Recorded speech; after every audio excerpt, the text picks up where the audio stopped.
perpendicular a una fachada, ¿ok? Ahí se ve del lado izquierdo, tenemos un muro y simplemente el ángulo beta va a ser, si nosotros sacamos una línea perpendicular, es decir, que forme 90 grados con esa fachada, ¿de acuerdo? Pero ese ángulo beta no es por también la inclinación del sol, el azimut del sol, ese ya ustedes ya lo saben leer, ya lo saben sacar, ¿no? Entonces, con esta fórmula ahí tenemos hasta arriba, se los voy a anotar en el pizarrón. Beta va a tener relación precisamente con el ángulo del sol, la altura solar, pero también con estos azimuts de la fachada. Entonces, para calcular beta, vamos a tener el coseno a la inversa del producto del seno de alfa, tienen ustedes que es la altura del rayo, que lo tuvieron en sus gráficas, por el coseno, pero aquí está esta pequeña fórmula o esta diferencia, digamos aquí lo marcan con un triangulito de el azimut. Este delta del azimut va a ser igual a esta diferencia del azimut del sol, ese ángulo que ustedes obtienen en planta, que lo vemos aquí. Tenemos desde el norte, cómo vamos, ¿no?, hasta llegar a los 360, girando, digamos, cómo va girando el sol y cómo se va representando el planta. Entonces aquí tendríamos que restarle el azimut de la fachada. ¿Cómo vamos a saber ese azimut de la fachada? Aquí, por ejemplo, nuestro azimut de la fachada estaría siendo directa, o vaya, teniendo 0 grados, por así decirlo, porque está paralela, ¿no?, al este, o está perpendicular al este, perdónenme. Ahí está esta línea roja, que es esta misma línea roja, eso se le conoce como la normal de la fachada, es decir, hacia dónde está apuntando nuestra fachada. En este caso está apuntando hacia el este. Entonces la suma, o esa diferencia, perdónenme, de el azimut del sol menos el ángulo que tiene el azimut de la fachada, que es decir, hacia dónde está apuntando, va a ser el valor que yo le voy a asignar a delta del azimut, que está en la fórmula de esta arriba, que sería esta. Esta suma, o esta resta más bien, es delta del azimut, es el azimut del sol, que lo vemos en planta, menos el azimut de la fachada, que también lo vemos en planta. En este ejemplo no se percibe que haya una diferencia porque lo tenemos precisamente a 90 grados. Entonces, podríamos hacer sí podemos hacer la resta. ¿Cuánto es el azimut del sol? ¿Cuánto les gusta que tenga ahí? 45. ¿Y cuánto es el azimut de la fachada? Entonces, ¿cuánto sería? Menos 45. Menos 45. Cuando le salen números negativos se toma el valor absoluto. Entonces sería 45. ¿No? Entonces ahí tendríamos ese valor, es el que sustituiríamos para poder obtener el coseno de delta del azimut en la fórmula de beta. Pero si nosotros giramos nuestra fachada, vean, ahí se ve la diferencia, ¿cierto?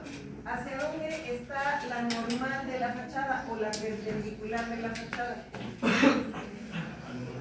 Al noreste. ¿Cuántos grados? 70 grados, ¿no? ¿Y cuánto nos está marcando nuestro azimut del sol? 120. Entonces la resta, ¿cómo sería? 70 menos 120. La del sol primero, 120 menos 60, 50.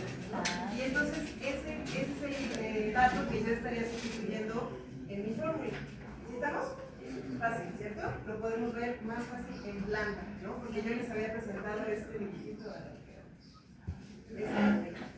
y era un poquito más confuso, ¿cierto? Ya con la planta podemos nosotros obtener, a partir de la orientación, vamos a llamarle, ¿no?, verdadera, que tiene la fachada. Aquí en el primer ejemplo tenemos una fachada franca, vamos a llamarle, al este, pero en este caso está girada y tiene una orientación noreste. ¿Estamos? Entonces, eso es lo que tendrían ustedes que verificar únicamente para poder sustituir el valor para poder obtener el valor de beta. Y con ello ya tener o aplicar estas fórmulas y poder entender cuál sería el calor que produciría ya sea en fachada o en losa. ¿Estamos? ¿Bien? Y la última, que les decíamos es bastante interesante, es, bueno, aquí está lo de la cámara de aire. Decíamos, ¿no? Del lado izquierdo observamos cómo la cámara o el aire está contenida, no hay salida de aire. Entonces, ahí sí se considera, podríamos tomar un valor aproximado de R de 0.15, ¿no? Hablando de una cámara de entre 2 y 5 centímetros de espesor. La verdad es que a veces no las hacen más grandes, ¿no? Porque no cambia, vaya, digamos, la eficiencia o la transmisión del calor. Entonces se puede considerar más o menos ese valor. También podemos tener cámaras de aire horizontales, es como un esquema, pero aquí vemos también cómo existe una cámara de aire, sin embargo el aire está fluyendo, entonces ahí no se considera, ¿sale? Se puede tomar o se debe tomar el valor cuando está contenida, porque ahí sí hay un amortiguamiento. Aquí lo que genera es, sí evita la transmisión del calor, pero es más dinámica y no se contiene como en el lado externo. Y aquí tenemos cámaras también horizontales, ustedes conocen bien este sistema, Miguel de bovedilla, como cada bovedilla tiene precisamente estos huecos que permiten el flujo del aire, la entrada del aire, y eso amortigua no solamente la entrada o el paso del calor, sino también el sonido. Entonces es un aislamiento térmico, un aislamiento acústico bastante útil, bastante más ligero que una losa convencional, ¿no? Y entonces también podría estar contenida, ahí lo vemos hasta arriba, podría estar, digo, no se ve lo cerrado, pero podría estar cerrado con el mismo, incluso plafón o algún otro tipo de aislamiento, o simplemente dejar abierto para que ese flujo de aire esté corriendo constantemente. Aquí, por ejemplo, tenemos otro, seguramente lo han visto, han escuchado del muro trombe, ¿sí? ¿Cómo funciona?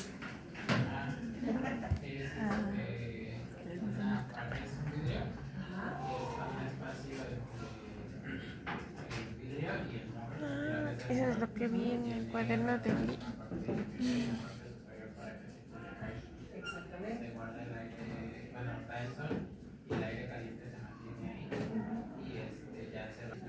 Ya pagué la pre. Sí, ahí está.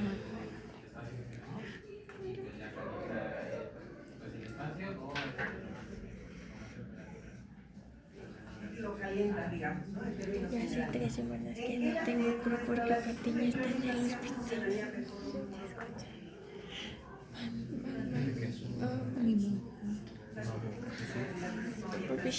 Digamos también interesante porque nosotros podemos determinar a partir del material, de su espesor y de su densidad, cuánto tiempo va a tardar en transmitir el calor hacia el interior de un espacio, ¿no? Entonces, para ahí nos estamos basando también en este libro que ya les habíamos comentado, Acondicionamiento Natural y Arquitectura, de Ernesto Foucault, un libro viejito, pero, como dicen, viejito pero bonito y todavía muy útil, ¿no?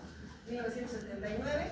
Ahí ellos, estos autores, determinaron, esta figura que ustedes ven arriba a la derecha, es la gráfica que le llaman de amortiguamiento o amortiguación y retraso térmico. ¿Qué es el amortiguamiento? Ahí lo tienen, ¿no? Se reduce precisamente esta amplitud que existe en la variación de las temperaturas, ¿no? Cómo del exterior va a pasar al interior y cuánto tiempo o cómo se va a atenuar a partir del espesor del muro, a partir de su composición.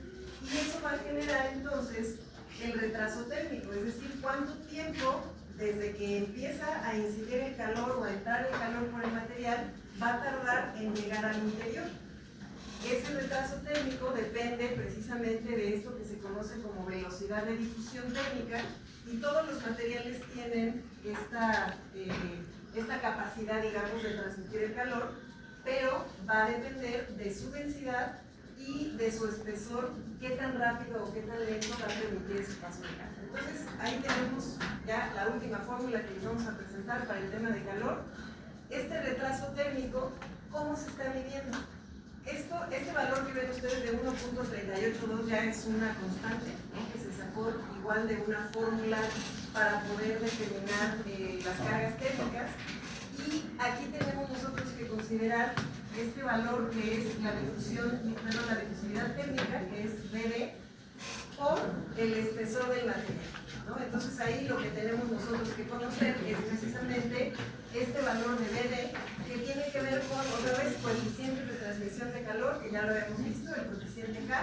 En este caso estamos metiendo el calor específico del material. Todos los materiales tienen ya, digamos, ahorita les voy a poner unas tablitas en donde ya hay estos valores determinados dependiendo de los tipos de materiales. Y aquí es ρ, que es la densidad. Lo pueden poner igual como P, si quieren, porque también se le conoce como peso volumétrico. Entonces, conociendo esos valores, nosotros sustituimos en la fórmula y vamos a obtener cuánto tiempo es el que se va a retrasar en entrar el calor del exterior, ¿no? Pero, si no queremos aplicar la fórmula, lo podemos hacer de manera más gráfica. Aquí vamos a hacer más grande. Ahí observan esta grafiquita. Tenemos en el eje de las X el espesor en metros de los materiales, que lo tenemos desde 0 hasta 60 centímetros.